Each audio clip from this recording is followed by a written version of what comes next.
बांगड्याचं काढून झालं. ग्रेव्ही पण बरोबर झाली.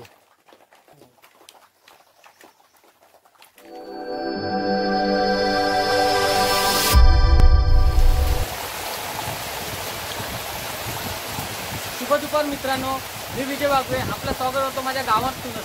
आणि मी आहे माझ्या घरच्या मागच्या बाजूला. आणि आज आहे शुक्रवार. आणि आज शुक्रवार असलं नॉनव्हेजचा वार असतो. आणि त्याकरता आज आमच्याकडे बनणार आहे बांगड्याचा रस्सा. चला मग थेट माझ्या आईकडे जाऊया आणि बघूया आई कसं बनवते बांगड्या रस्सा. चला मग.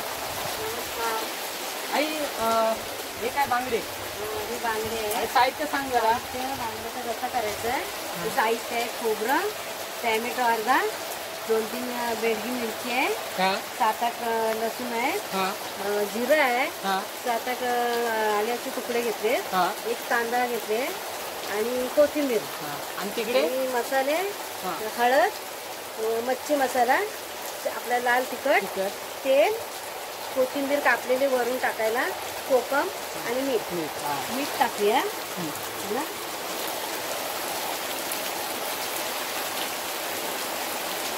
आणि हळद लावायची. हळद घ्या.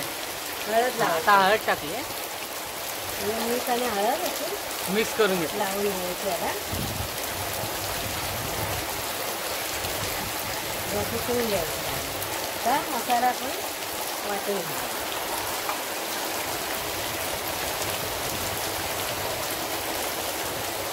कोकम वगैरे सगळं, लसूण वगैरे सगळं एकत्र एकत्रच घेणार ना. एकत्र सगळं वाटायचं. आणि कांदा कांदा पण म्हणजे सर्व एकत्रच वाटून घ्यायचं.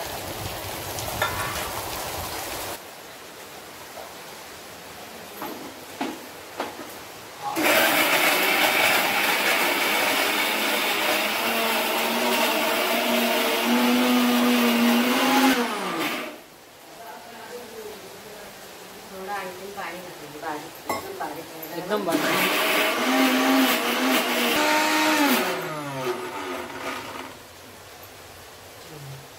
बरोबर झाले बारीक. चूळ आता आपली पेटली आहे आणि वरती ठेवले भांड. जरा चांगले पेटून दे चूळ.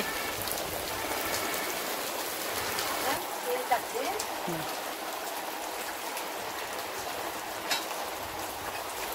तेल गरम झाले. लाल तिखट टाकूया. बेडगी मिरची घेतली आहे पण ती काही तिखट होते ना. लाल तिखट थोडं टाकायचं. मग याचा मसाला त्याचा टाकलेला मसाला, मच्छीचा मसाला टाकलेला.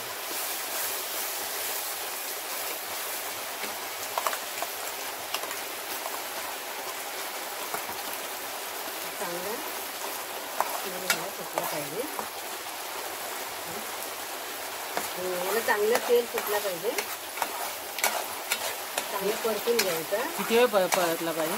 तरी तो 5 मिनिटं तरी चांगलं परतून घ्या तेल सुटेपर्यंत. थोडी हळद टाकूया. आपण त्याची लावलेली बांगड्याला तर ह्याच्यात पण पाहिजे. चांगली परतून घ्यायचं आपण.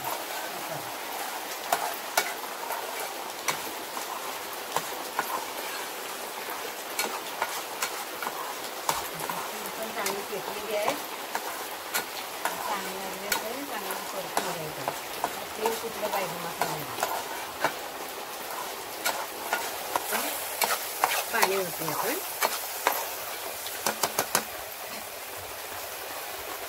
भांडं धुवून घ्यायचं. मसाला मिक्स करतो पाणी होतं.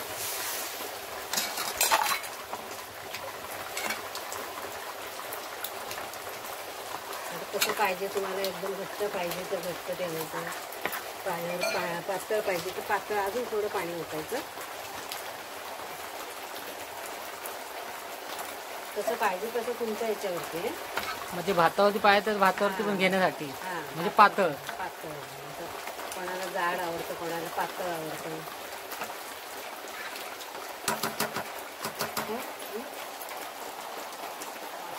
टाकलं सर्व टाकणार ना.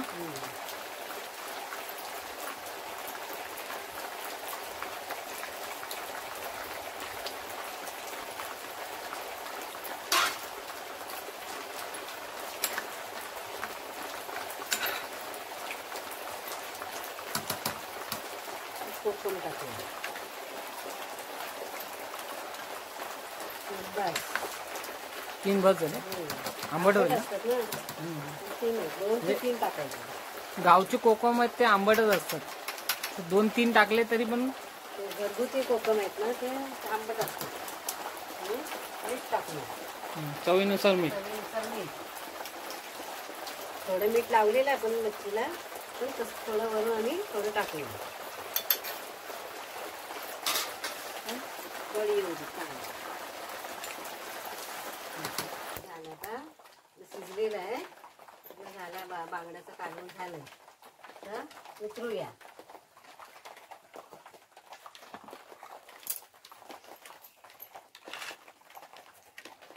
झाला तयार ना. झालं तयार झालंय. मस्त वास येतोय ना. ग्रेव्ही पण बरोबर झाली.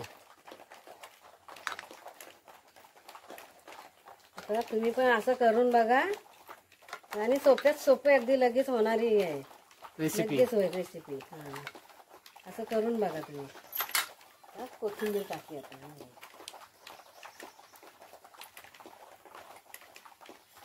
आता तुम्ही चुलीवरची बांगड्याची सारची रेसिपी पाहिली. तुम्ही नक्कीच घरी करून बघा. ही रेसिपी तुम्हाला कशी वाटली नक्कीच कमेंटमध्ये सांगा मला. चॅनलवर कोण नवीन असाल तर नक्कीच सबस्क्राईब करा. पुन्हा भेटू अशा एक नवीन व्हिडिओमध्ये. तोपर्यंत tata bye bye take care bye.